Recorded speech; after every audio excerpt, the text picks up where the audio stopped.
Mission critical. Fireteam.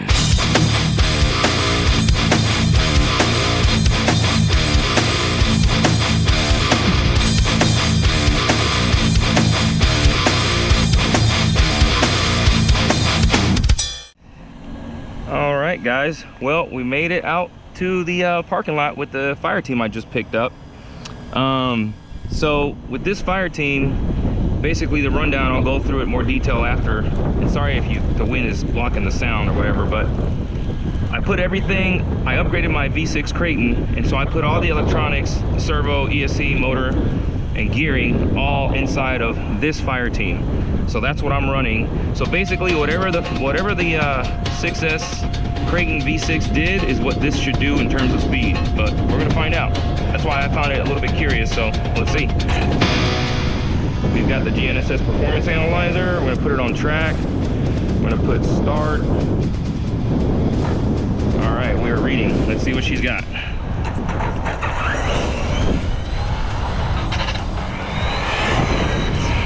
Oof.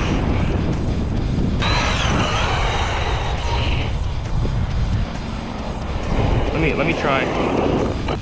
See what we got so far. Stop. Oh, I lost contact with the. Come on.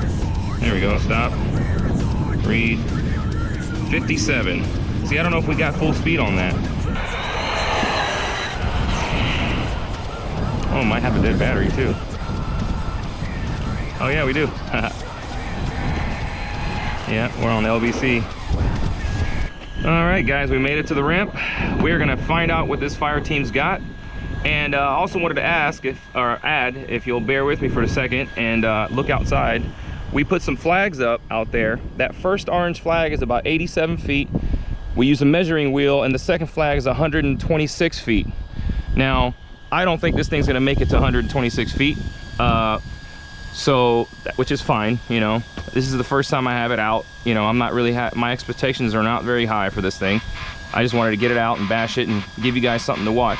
But now we have those flags out, so now we'll be able to get an idea of roundabout how far we're actually traveling. All right, let's go. And there goes the first track. I totally had no control. Let's go. Oh, and we are broken. One jump, bro. One jump is all it took. The whole bearing. Holy moly, look at that. The whole bearing is in pieces. Look, there's a race. There's the inner bearing. Oh, nose dove it right off the rip, dude. Windy as hell out here today too.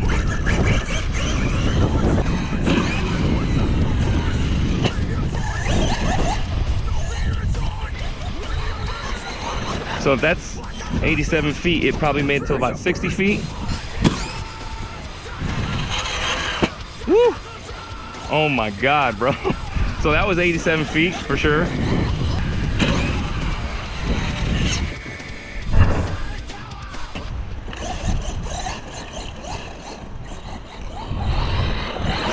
Well, it's definitely not a Spark, and it's definitely not a Typhon.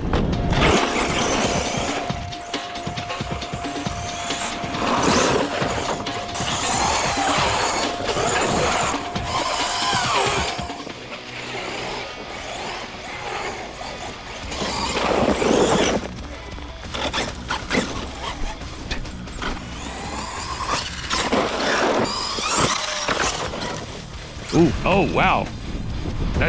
That totally turned right on me by itself.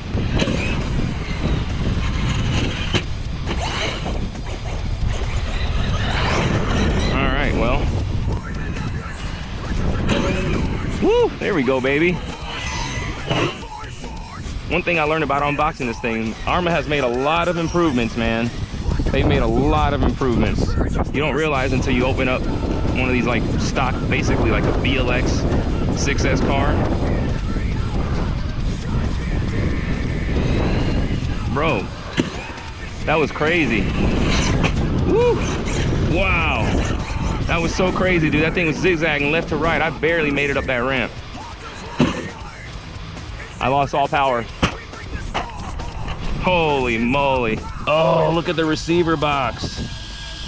It's like in two pieces. Oh, I lost my cable. Look, it ripped the cables right out of the air. This is what I'm saying though, man. These are all the things that, like, I've said 1,000 times. Like, Arrma's, where they are now and where they've come from, is a big leap. And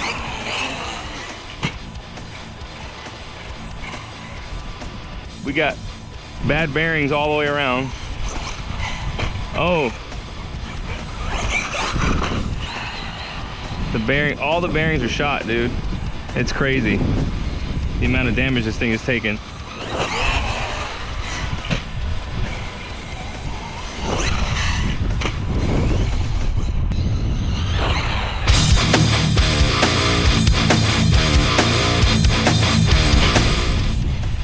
Let's go, baby. Oh. Uh-oh. I heard something rub. Let's unstick this shock. Oh, there, it got unstuck. There we go.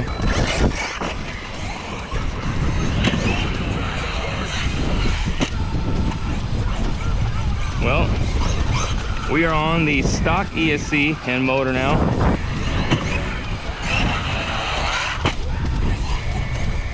Holy moly. I think the end of this video is going to be longer than the bulk of this video, guys. I have so much to go through. Ooh. Oh my God. And then landings like that don't help either. Hold on, oh, panel just came off. Piece of the, I don't know, it goes somewhere.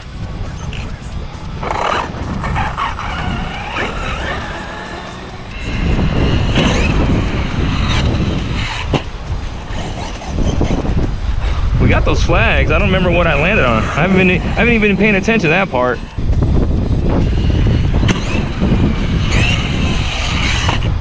Woo! Oh, there we go. Haha.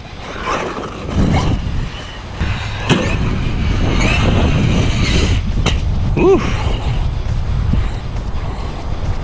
So that's right before the third. So if the third tree is 126, that made it to like maybe 1. Oh. Completely miss. You know what? I'd rather miss the ramp completely than shave it.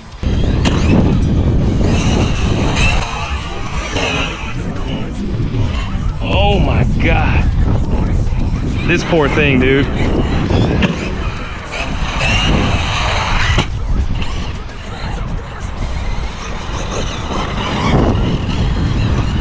Oh my God.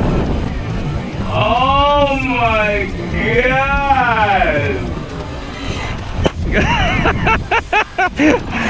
Bro, I watched that thing move in the air to my left.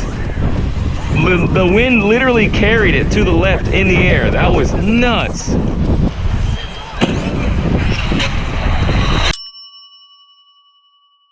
Woo! Jesus.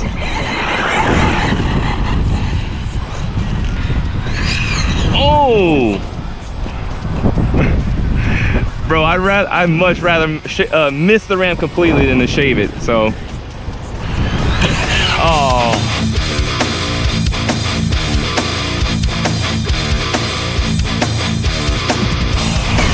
Oh, that was close. I saved it.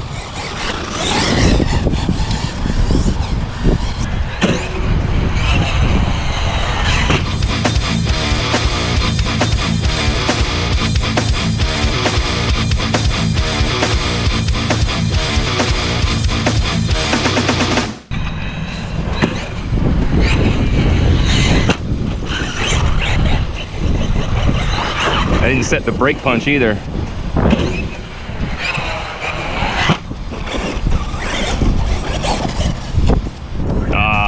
We got the left rear hanging low. Did it break the shock stand off? Oh, we got another broken bearing. Look at that. Look at that. Oh my God. What the hell? Oh, you know what it is? It's a bent shock shaft. And a bearing that's out. Bro, that's crazy. It's been taking that for I don't know how long now. Oh boy. Okay. Bro, I got a bearing just hanging out around the freaking axle. And I lost power. Again. Oh boy. I lost all power, so I probably had a battery disconnect. Okay. Battery strap broke. Pulled the battery out. Or disconnected the battery, I should say. Oh, hey, we found the gun. We found the gun. Oh. Yeah, that body's done. It's getting in there. Oh, wow, look at this thing. Oh my god, I'm not fair with that. Holy moly, I didn't notice that till just now either. Holy shitza. Wow. Wow. I really wanted to take this thing to the park too, but. All right, guys, so we made it back to the shop. Let's talk Fireteam. Well, I wanted to say before I talk about the Fireteam in particular that I want to put into context. I've mentioned this before, but I wanted to mention it again. You know, everything that I have to say about this car and, you know, any of the other ones that I pretty much make my videos on is based on sort of the measuring stick you can call that is extreme bashing. Okay, so one thing I don't think gets mentioned often enough is that there is what is considered bashing, which is on dirt, on grass, you know, just doing, you know, drifting it, or, you know, some kind of like dirt mounds and stuff. That's all considered bashing. What I do here on this channel, and what I think, what I believe you would categorize as what Aldo does, Rich Duper Bash, RC Dude 81, Commander Astig, all these guys, I would consider that extreme bashing. That's, you know, over 100 feet, over 30, 40 feet in the air, you know. And so before I say what I'm saying, I want to just put that into context. Like, my measuring stick is what this thing will handle in terms of what I do, as far as how my style of bashing, which I would consider extreme bashing, which I would also say is not what these things are built for, like really any of them. Even the EXB versions of these cars, or at least the Creighton, I would say is better suited for it. It definitely has some upgrades and some improvements that make it handle that better, but you know, you're still asking a lot. So given that context, in this particular bash, with this particular model, the reason why I named it, they named the video "You Get What You Pay For" is because I got this thing on sale from Tower Hobbies, and great truck. And I believe in anyone's hands, you know, you gift this to someone or buy it for yourself, unless you're doing what I'm doing, this thing would be a blast. And it likely would not break in the same way. But this is extreme bashing, and this is what I like to do. And so the reason I called the video "You Get What You Pay For" is because I paid 400 bucks for this thing because it was on sale.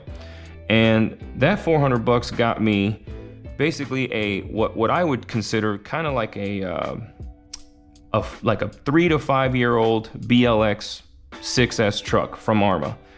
And the unfortunate truth is that, given what I'm doing, okay, again, I want to emphasize that these things will not take that, okay? All 4 wheel bearings failed in this bash. I replaced the front right, but then basically all 4 of them, and they're still broken back here. Just there's chunks of race. I don't know if you could see them. There's a race there just hanging out on the dog bone. So yeah. So this thing, all 4 wheel bearings failed. All the tower to chassis bracing is broken, front and rear. This tower to tower brace is like a U shape now. The chassis itself is like bowed, looks like a boat. And so yeah, and so there's just a lot of things that broke. And I wouldn't say it's the fault of the car. I would say it's just my style of bashing. But so at the beginning of the video, I have the ESC out of the V6 Creighton that I upgraded, and I had the 16 tooth pinion with the 50 tooth spur, and that worked all right. It did 58 miles an hour, I think. It probably could have done more, but the wind, I'm sure you can hear in the video, was really, really crazy that day. So it was a little bit difficult to get some speed running, and it might have done more than that. It's also, you got to consider that I was running the Fireteam body, and that thing's like a freaking sail. You might as well just put a freaking parachute in the back of it. But anyway, so then about halfway through the video, doing the ramp bash, I landed bad, or I think what it was is the battery strap broke right off of the launch. That took out the receiver box and the battery box, battery tray and all that. It ripped out the ESC wire that goes into the receiver and all that, so that I had to take the stock ESC and motor and put it back on in the field. And then the pinion on the V6 Creighton setup that I had got ate up because one of the bolts came loose, and then it lost its mesh, and so you ended up with a pinion that was all ate up. So I had to take a spare pinion that I had with me, which was a 19 tooth. So about halfway through the video, what you're seeing is a 50 tooth spur with a 19 tooth pinion. I did tune the disc before I put it all back, before I went to the first bash, and I have 100K in the rear, 500K in the center, and then, or I always get this backwards, 60, 500, and 100. So 60K, 500K, 100K. And so yeah, so halfway through I had to replace the ESC and the motor, and to be honest, I was a little surprised. The ESC and the motor didn't feel all that different than the V6 Creighton electronics.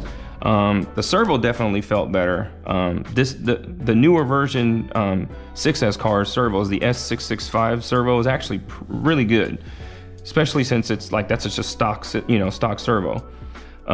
So yeah, so my point is that, you know, if you want to be able to go 100 plus feet out, okay, and you want to be able to do 30, 40 feet in the air, and you want to be able to like super send this thing and not necessarily worry about it breaking that much, you have to go full upgraded, which is what I have here, which is my Creighton V6 that I've fully upgraded. And I'm only showing you this because I actually had an ESC that I just put on it go bad while I was testing. So different story for different day. But my point is like, some of this that you see here is not necessary. I have titanium dog bones and titanium axles and CV. You don't really need that. You can use probably even stock stuff. But what I'm saying is this has a chassis, it has the bracing, it has the front like adapter for the tower to chassis brace here. It has it on the rear, made out of aluminum. You've got upgraded titanium shock towers. This one has the EXB version 2 shocks, but it has the M2C ZRS shock kit, which you can see how slow it kind of rebounds on the front and rear. So my point is like, you really do have to spend a pretty decent amount of money to really get these things to survive doing what I'm doing. And that's why I titled the video, You Get What You Pay For, because this rig is over $2,000. This rig is $400. This thing will take what I just did in that video unless, you know, obviously if I have a really bad crash, it's gonna break something. But if I were to land this thing perfect every time, I can confidently tell you that this, in the way it's built here, will take that for 3, 4, 5 batteries worth before something actually breaks. You know, there's always anomalies, like something can fail, an arm can, the threads can get stripped out, something weird like that can happen. You know, I'm not saying this thing is bulletproof. I'm saying this thing will survive doing what I do a lot more and for a lot longer than this car will. But this car has thousands of dollars in it, and this car has 4. And so I just want to put it into the context that sometimes I think guys just don't actually tell you, like, they show you the bashes, they show you how extreme it is and how awesome it is, but they don't really talk about the fact that it's not going to be cheap to do this. It's not going to be cheap to be able to launch your car off of a ramp that fast, that far, that hard, over and over again, and expect the car not to break. It's going to break. You know, it's going to break a lot if you don't have the right upgrades, and it's going to break even more if you haven't practiced the driving and practiced landing it correctly. because that's another aspect of this hobby that I think doesn't also get talked about, and that's the driver skill. You know, I have broken so many parts, have spent so much money trying to learn how to land these things right, you know, and it's taken, you know, at least almost a year now to get to a point where I feel confident that even if the car comes off the ramp the wrong way, I feel like I can most of the times save it. But anyway, that's the reason why I titled the video, You Get What You Pay For, because these are awesome rigs. The way they come out of the box are great, but if you want to do extreme bashing, you have to upgrade. You don't necessarily have to go full hog and do something crazy like this, but you're gonna need at least a chassis, probably some shock towers, some shock standoffs, which by the way, I used the Creighton V6 shock towers or shock standoffs on this, which is why those didn't break, but I wouldn't have been surprised if the stock ones would have broken at some point. But if you want to do extreme bashing, you get what you pay for, okay? If you want to do extreme bashing, you got to invest money on upgrades. You got to get a chassis, you got to get some towers, some shock standoffs. You want to mitigate your rebound, so you want to get a ZRS kit from M2C. You know, there's a lot of sort of like necessaries that have to happen for you to really be able to send these things and not worry about breaking them every single time, or at least every third jump you do something, you know, and it lands and a bearings, you know, fails or something like that, you know. Which I will say that in this video I did have a couple of bad landings, because it took me a little bit to kind of get my bearings as far as the timing of the car, but I also was fighting that controller, which I ended up figuring out that was bad. So anyway, all right guys, well, I had a blast as usual. These cars are super fun. I can't wait to get this one out. We have at least 3 more other things that we've got in the works. The Typhon versus the Spark video needs to get done. I'm waiting on parts to get that done, so stay tuned. I will be bringing you guys all of that in the near future. So I want to thank you guys who have subscribed. I appreciate it. I want to thank you guys who have watched. The channel is growing, and I do notice, and I think it's amazing that anybody even tunes in. So thank you guys for watching. Stay tuned. Keep on bashing.